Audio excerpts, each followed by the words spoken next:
ازيكم عاملين ايه؟ يلا نعمل مع بعض النهارده غدا من غير فراخ ولا لحمه ولا سمك، لانهم غاليين طبعا ملناش دعوه بيهم. هنعمل غدا النهارده بسيط، تكلفته قليله، وفي نفس الوقت هناكل ونشبع ان شاء الله، وكأني كلت برضو لحمه وسمك وفراخ. انا حطيت الاول كده بتنجانتين ينشوي على النار. انا مبحبش نشويهم في الفرن، انا بحب نشويهم على البوتاجاز من فوق كده، بيبقوا احسن يعني وما بتنشفش مني. فبنهدي النار وبنحط البتنجان عليه وبنسيبها تتشوى. وفي الطاسة دي حطيت زيت عشان هنقلي فيها بطاطس. انا البتنجان هنا كان استوى معايا اهوت، بدأت بقى نقشره كده، اخف واسرع من الفرن بكتير. هنا هو بدأت اقشر فيه بالمعلقة ديت لانه كان لسه سخن على فكرة، ما كانش ساقع برضه، حتى فيه الدخان طالع منه اهوت. ببدأ اقشره واشيل كل الثمار اللي فيه، القشرة بتاعته مخليهاش موجودة، اللي اشوفها بشيلها على طول. وبعد كده ههرسه، وايه عايزة تحط عليها شطة مهروسة، اللي هرسة الشطة حطي، عايزة تحطي عليها خضار فلفل الوان وكده حطي.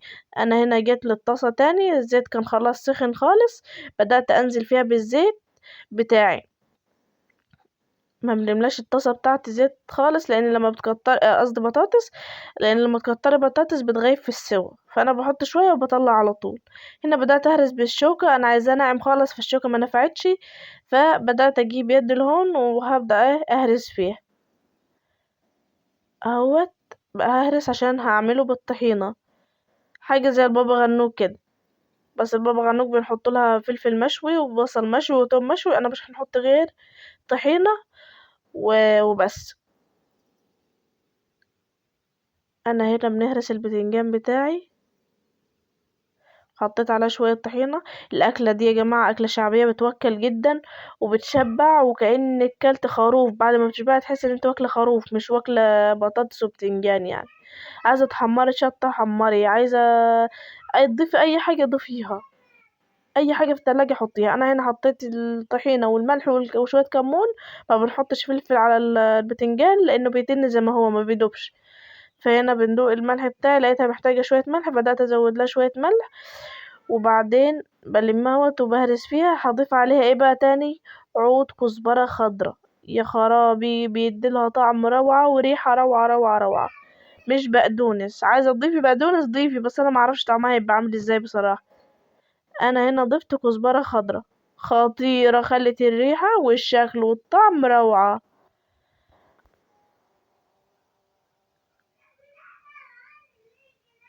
اهو. بس خلصت بقى، مش هينفع اقدم في الطبق لان الطبق يعني متبهدل، فجبت طبق صغير وبدأت انزل بالايه، بالبتنجان بتاعي. هنا رجعت تاني للبطاطس اهوت. البطاطس دي ما طلعش بتاع التحمير، طلعت محلونة فبتتحمر، بتاخد لون في ثانية، يعني تشوفها بيضة خالص بس بتاخد لون في ثانية. الحلة دي فيها شوربة عشان هعمل عليها شوية ملوخية، بقى استخسرت ارمي شوربة، فهنعمل عليها شوية ملوخية بس يا. فهنا شفت زي ما قلت لكم البطاطس بتاعتي كانت محلونة مش تحمير، بص اللون بتاعها مش احسن حاجة، وطرية ما بتبقاش مقرمشة. ف لازم انتبه لها بسرعة، يعني لو ما لحقتش تاخد لونها هتتحرق مني. وفي الحلة دي سايباها بقى تسخن شوية، وهبدأ انزل فيها بالملوخية بتاعتي. هنا كنت شلت اول حطة بطاطس وبدأت احط تاني حطة، وافردها كده في الصينية بقى وايه واسيبها تعيش. الملوخية بتاعتي انا كنت مفرزاها، طلعتها قبل الموضوع، قبل ما ابدأ في الاكل يعني، فكت شوية كده، طريت بس ما فكتش كامل يعني. ف هسيبها بقى ايه تفك الملوخية عشان تبقى خضرا معاكي، ما ينفعش تغلي منك، وما ينفعش تحطها على الشوربة وهي الشوربة بعد الشوربة ما تنغلي، لازم تحطها قبل الشوربة ما تنغلي، لان بتغلي بسيطة، غلوة بسيطة خالص ما بتقلبش يعني. هنا جبت الطاسة بتاعتي عشان اعمل الدقة بتاعة الملوخية، الطشة بتاعتها يعني. حطيت فيها معلقة توم وشوية زيت وشوية كمون، لان ما عنديش كزبرة ناشفة، وكده كده الكمون بيبقى عليه كزبرة ناشفة، فحطيت ايه عليها. هبدأ بقى اخدها على النار تقلبتين و... وايه، وما بحبش برضو اغمقها يعني. وبعدين هطش بها الايه، الملوخية بتاعتي قبل ما تغلي، مش بعد ما تغلي، قبل ما تغلي، عشان كلها لما تيجي تغلي تاخد من طعم التوم وايه، تبقى لذيذة يعني. بس خلاص، هنا هي كانت الملوخية بتاعتي قربت تدوب خالص اهوت. وفي الطاسة هناك الطشة بتاعتي بتنعمل. انا هنا حطيت شوية فلفل وشوية ملح، عشان انا كنت مزودة الشوربة بتاعتي شوية مية، فايه مش عايزاها تبقى دلع يعني.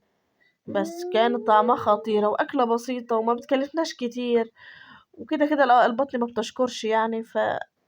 فاعملوها وجربوا يعني ايه، تعملوا أكلات، دي أكلات اقتصادية يعني. نحاول بقى نبعد عن الفراخ واللحمة شوية، عشان الدنيا مش عارفة هي واخدانا على فين يعني. بس هنا الطشة بتاعت اهو، دي اللون الحلو اللي انا حبيت اوصل ليه، ما حبيتش اغمق عن كده.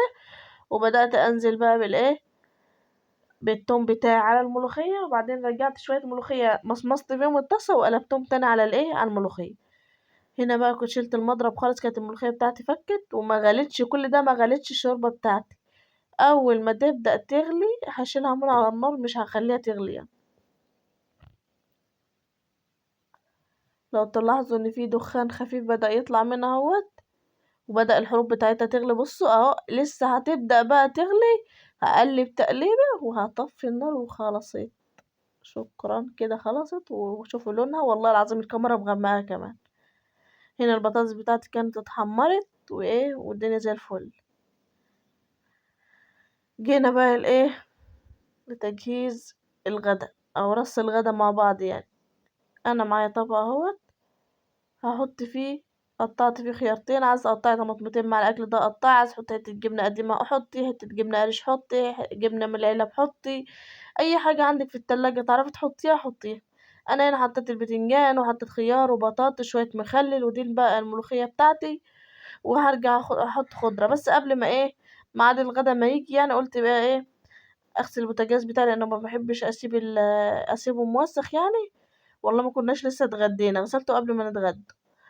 وقلت بقى ايه، اغسله ولما اديله تلميعه كده عشان يبقى زي الفل. بدأت اجيب القماشة وامسح بقى البوتاجاز بتاعي، وبعد كده اجيب قماشة تانية نضيفة، ايه اخليه يلمع. انت هتشوفيه دلوقتي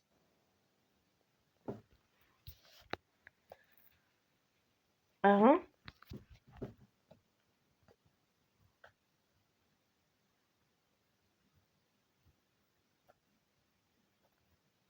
بدأت ألمع بقى بتاعتي. بص دي القماشة النظيفة، بصوا شفتوا ما بياخدش مننا وقت التنظيف ما بياخدش مننا وقت، بس النتيجة بتاعته حلوة جدا يعني. لما تبقى الحاجة بتاعتك نظيف، حوضك نظيف، مواعين البوتاجاز بتاعك نظيف، بيفتح نفسك ان انت تستخدميه او تعملي اكل او تحطي احسن ما عندك يعني.